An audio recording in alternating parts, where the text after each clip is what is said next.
সফলতাকে যতই কাছে পেতে চাই, সফলতা ততই মনে হচ্ছে দূরে চলে যায়।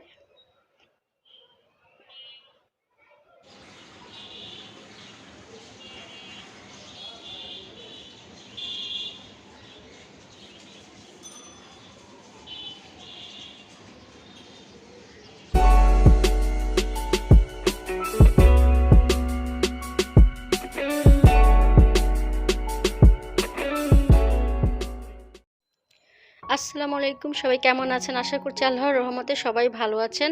এখানে হচ্ছে আমি পিঠা বানাবো, তালের পিঠা। তো এই যে ব্যাটারটা রেডি করে নিচ্ছি। আর আজকে হচ্ছে তালের পিঠাতে আমি নারকেলও দিয়েছি।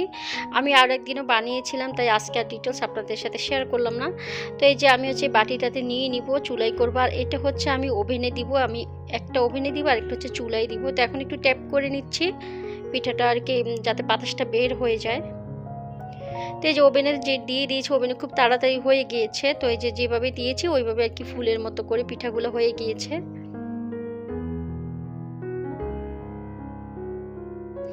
আর ওভেন থেকে বের করার সাথে সাথেই অলরেডি আমার হাজব্যান্ড দুই তিনটা টেস্ট করেছে, মজা হয়েছে বলল। আর এখানে হচ্ছে নাস্তা খাওয়ার পর হচ্ছে পেঁপে কেটে নিয়েছি। পেঁপে খাওয়া তো আসলে ভালো, পেঁপে কেটে নিয়েছি খাওয়ার জন্য। আর এখানে হচ্ছে আমি স্বামী কাবাব বানিয়ে নিচ্ছি। আসলে আম্মুরা চলে যাবে তাই আর কি স্বামী কাবাব বানিয়ে নিচ্ছি আর কি। আর হচ্ছে পিঠেও বানিয়েছিলাম, আম্মুরা চলে যাবে দেখে আর কি। স্বামী কাবাব আমি আরও একবারও বানিয়েছিলাম। আর এটা হচ্ছে পরদিন সকালবেলা এই যে ডিম ভেজে নিয়েছি রুটির সাথে খাওয়ার জন্য। আর হচ্ছে চা বসিয়ে দিলাম। আর এখানে হচ্ছে আমরা চলে যাবে ওই দিনকার ব্লগ। এই যে আমি গরুর মাংস ভিজিয়ে নিয়েছি, গরুর মাংস রান্না করব। আমি হচ্ছে কাটা মশলায় গরুর মাংস রান্না করব। তো এখানে হচ্ছে সয়াবিন তেল দিয়ে দিলাম আর হচ্ছে সরিষার তেলও দিলাম, দুটো মিক্স করে দিলাম আর কি। আর দিয়ে দিলাম আমি পেঁয়াজ কুচি গরম মশলা দিয়ে। আর এখন দিয়ে দিয়েছি আমি আদা কুচি। আর এখন দিয়ে দিলাম আমি রসুন কুচি, একটু একটু ভেজে এক একটা করে দিয়ে দিলাম আর কি। আর এখানে আমি কোনো বাটা মশলা অ্যাড করব না। এখন একটু সয়া সস দিয়ে দিলাম। আর এই যে এখন হচ্ছে শুকনো মরিচ আর কি আমি কেটে দিয়ে দিচ্ছি।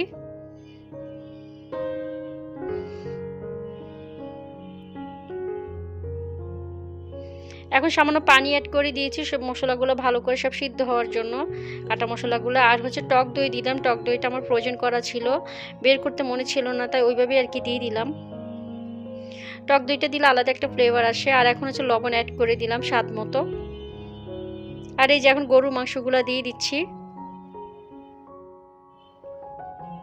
তো গরুর মাংসটা দিয়ে এখন একটু নেড়ে চেড়ে দিচ্ছি। এখন আমি হচ্ছে প্রেশার কুকারে রান্না করব না। আসলে প্রেশার কুকারে রান্না করলে কাটা মশলার যে আসলে একটা ফ্লেভার থাকে সেটা আসে না, তাই আমি চুলায় পুরোটা রান্না করব। যে নন স্টিকে সেজন্য রান্নাটা করছি, যেহেতু অনেক সময় ধরে রান্না করতে হবে, সামান্য সামান্য পানি দিই, তাই নন স্টিকেই করছি আর কি। তো সামান্য সামান্য পানি দিয়ে আমি মাংসটাকে, এই যে আমার মাংসটা প্রায় হয়ে গিয়েছে, আমার আলু দিয়ে দিলাম মাঝখানে। আলুটাকে আমি হালকা মরিচ আর লবণ দিয়ে ভেজে দিয়েছি। আর আলুটা আমার সিদ্ধ হয়ে গেছে, মাংস সিদ্ধ হয়ে গেছে। আমি লাস্টে আরও কয়েকটা শুকনো মরিচ দিয়ে দিয়েছিলাম। তো এই যে আমার আলু কিন্তু একদম ভেঙে ভেঙে গিয়েছে, আলুটা আরও পরে দিলে হয়তো ভালো হতো। তো যাই হোক, আমার কাটা মশলা রান্নাটা হয়ে গিয়েছে। আর এটা খেতে কিন্তু অসম্ভব মজার হয়, মানে এমনি মাংস থেকে এটা টেস্ট একটু আলাদা হয়। আমি যখনই রান্না করি আমার হাজব্যান্ড বলবে আবার রান্না করার জন্য।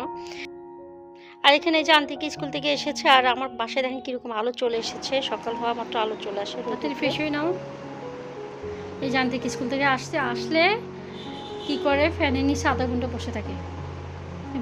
বসছে, এখন আর ওঠার নাম নেই। তাড়াতাড়ি তাড়াতাড়ি ফ্রেশ হতে হবে, নাস্তা করতে হবে। আর এই যে এখন হচ্ছে আমি স্বামী কাবাব ভেজে নিচ্ছি। আর এই স্বামী কাবাবটা আমি আরও একবারও বানিয়েছিলাম, এখন আবার বানানো। আসলে এটা খেতে অসম্ভব মজা হয়। কাবাবের মধ্যে আমার সবচেয়ে বেশি ভালো লাগে এই স্বামী কাবাবটাই। এই যে মাংসটা হচ্ছে আমি এখন বাটিতে তুলে নিচ্ছি সার্ভ করার জন্য।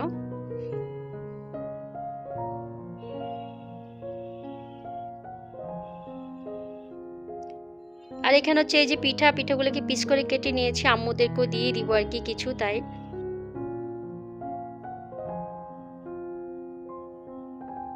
আর এই যে আন্টিকেও নানুকে ধরে বসে আছে। আসলে আমার মেয়ে হচ্ছে মেহমান অনেক বেশি পছন্দ করে, মানুষজন অনেক বেশি পছন্দ করে। তো নানুরা এসেছে তাই নানুরা চলে যাবে তাই ধরে বসে আছে। আর ওর খালামণিকে তো অনেক বেশি পছন্দ করে, যে ওর খালামণি আসলে আমাকেও ভুলে যায়। তো ব্লগটি এ পর্যন্তই, আশা করি আপনাদের ব্লগটি ভালো লেগেছে। আবার নেক্সট কোনো ব্লগ নিয়ে হাজির হয়ে যাব। সে পর্যন্ত সবাই সুস্থ থাকবেন, ভালো থাকবেন। আল্লাহ হাফেজ।